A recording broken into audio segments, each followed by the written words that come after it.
Yes. Okay, actually, we're going to grab Mr. Stallone right now. Thank you so much for doing this. First of all, congratulations on the debut of this documentary. What attracted you to this project? The real life drama, you know, it's one thing to write a script that everyone goes, Hollywood fantasy.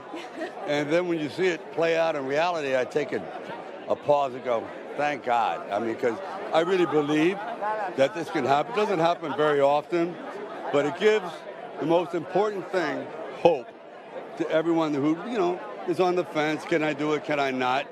And that's something that people struggle with their whole life. Am I good enough? You know, so you're always in this battle with yourself. And the fact that Andy Ruiz accomplished this impossible task against this monster, you know what I mean? This guy was a, you know, beautiful looking fighter, fantastic. Just, I think, opened up a whole new world and appreciation, and a lot of new fans that probably didn't follow boxing will go, I got to check this out. I mean, it was highlights all over, you know, major sports networks, people, like you said, who were not interested in fighting. For this rematch, in your opinion, I mean, what's the biggest key to this fight? Oh, God. See, I think in this rematch, this is a very, very nerve-wracking, you know, any kind of prognosis you can come up with, because you know they're both going to come out twice as tough as they were. You know what I mean? Because this guy has to get back, and the other one doesn't want to lose what he's struggled his whole life to get. So I don't know. I'm flipping the coin on this one. And a very big coin. It's like, yes. Yeah. There's a lot riding on this fight, especially for Anthony Joshua when it comes to his career. I mean, when you look at the whole landscape, with Dante fighting this Saturday, that's a risky fight. Yes. I mean, everything, you know, one thing that's nice about boxing right now, no one's playing it safe. They're going for it, which they haven't done in years. What do you think that's done for, I guess, the vitality of this sport? Well, I think you now are getting back to the golden era, which was the 70s, where you just had so much talent, but they weren't afraid to fight each other. They're not as protected and shielded as they were a couple of years ago. Yeah, playing it safe isn't going to cut it, especially nowadays. No, the audience gets impatient. They move on. It is the 43rd anniversary of the original Rocky. Thanks for bringing that up. Right? Yeah, I mean, obviously it puts so many different people on the map. This thing still lives in infamy. And when you look back on that film, what does it mean to you? Well, it's to me, it's miraculous. Everything I've ever accomplished in life will be, you know, traced back to that. You know, it's like saying I existed. I did something that is bigger than me. It's really nice. You inspired people. It wasn't intentional. Who knew? You know what I mean? So that wasn't your intention. Do you feel like that's... I wish I could say it was a clever move. I was manipulating people. No. I was just trying to get some... I was basically trying to tell my story.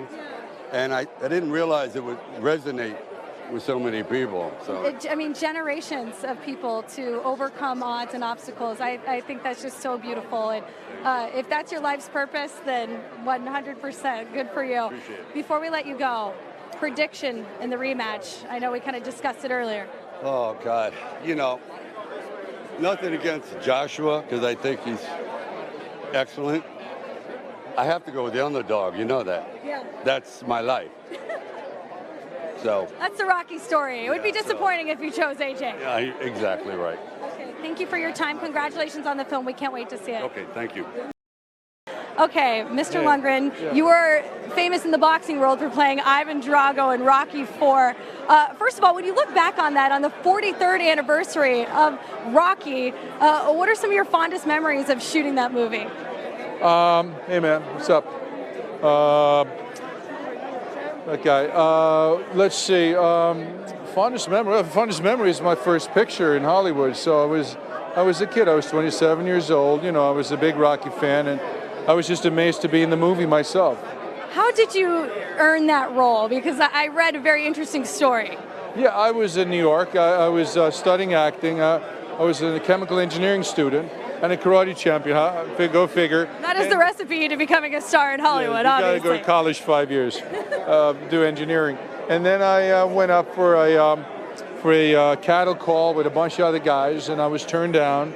And I gave my photo, my 8x10, to a friend of Stallone's, who I met at dinner. I didn't know he knew Sly, but he gave Sly the photo. And then I came to LA and met him, and Then I had to audition for 6 months. It was a long process, you know. Okay. Wow, and the rest was really history. Well, yeah, it was Stallone did a great job, you know, with the direction, and I think I looked the part quite well. I was in very good shape, and both Sly and I were in great shape for that picture. Yeah, and you played the part. What did appearing in that film do for the rest of your career? Yeah, well, you know, it's a classic. Some movies can make a lot of money, but they don't become classics. You know, that's a classic. So, you know, I don't know why, but I think it's just a good picture. You know. Yeah. Oh, it's a tremendous picture, and it's a part of a series of films that will live in infamy forever. You're just rubbing elbows here with Sugar Ray Leonard. Yeah, I mean, as a fan of the sport, what is this like for you, just to have this kind of experience? Well, you know, I've always been a fight fan. I was a fighter, a karate fighter, a European champion when I was a kid. I never knew I was going to end up, you know, in Hollywood like this, portraying a fighter, but I guess it comes natural to me, and I like guys like Sugar Ray. I was actually at his fight when he fought Hagler. I was at that fight. I interviewed him. This is like '86, so I'm still in there, still punching it, Sly says. What did you learn about the sport as you were studying for that role, just to get into the mindset of a boxer? Well, I was a fighter already, so I think, you know, I understand fighters. I understand the training. I understand actual sparring and, you know, killer instinct, all that. But I think for me it was mostly trying to portray a Soviet fighter. You know, the way they stand, the way they think, the way they speak. And that particular character, who was kind of a product of the socialist system, he was like kind of like a Frankenstein's monster kind of that they moved around. And that's, I think, why even though people kind of hate the character in the movie, they still. In my next film, I played a lead because I think people saw something human in the guy, kind of beyond the machines. You know? Yeah, exactly. A product of the whole Soviet thing. You see it in other sports as well.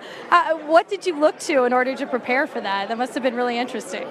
Well, I had this Russian director who helped me with the accent and the movement, and also I did that. I watched some of the Soviet officers, cadets.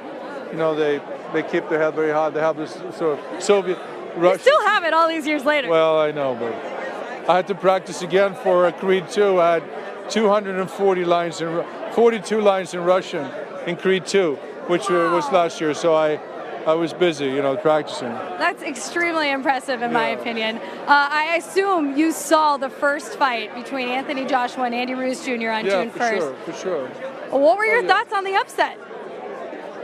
Well, I saw it for this documentary. I hadn't seen it before, so I thought it was quite obvious that, you know, Joshua was in command and he was quite sure of himself, and it turned out that this guy was just a tougher guy than he thought. He was a tough fighter, could take a punch, and very quick hands. And I think once he couldn't put him down, you could tell that he didn't have a plan B.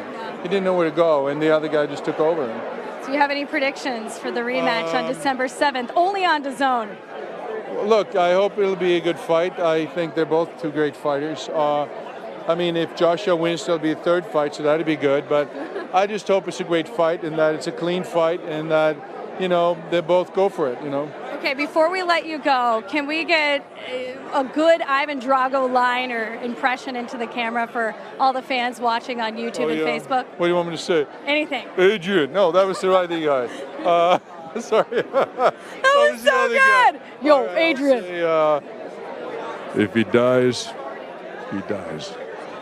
That was so good. I want to hate you, but you're too cool. Thank you so much, Dolph.